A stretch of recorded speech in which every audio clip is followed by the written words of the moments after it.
yan. Baka itlog mo dyan, orange.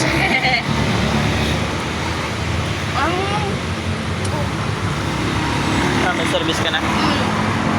Kumari ano, just mo sa akong tatay luto. Mamaya hindi naman nakapli yan.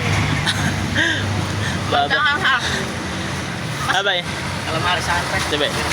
Ay, wala na bay. Atay na lang. Atay na lang. Yan na lang. Sige.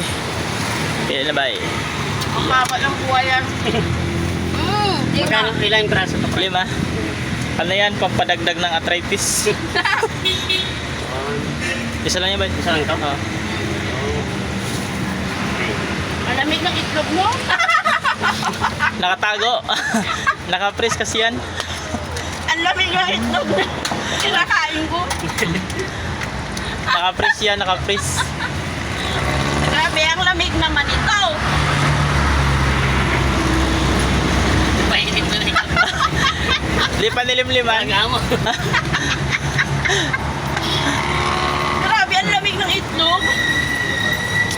Ano pa naman yan? Yung fresh na itlog. Ano yan? Bagong delivery yan? Ha?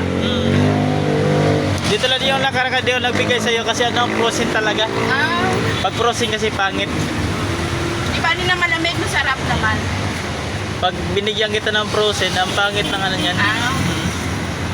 Walang lasa. Inapatay mo na. Patay na. Thank you. Yeah.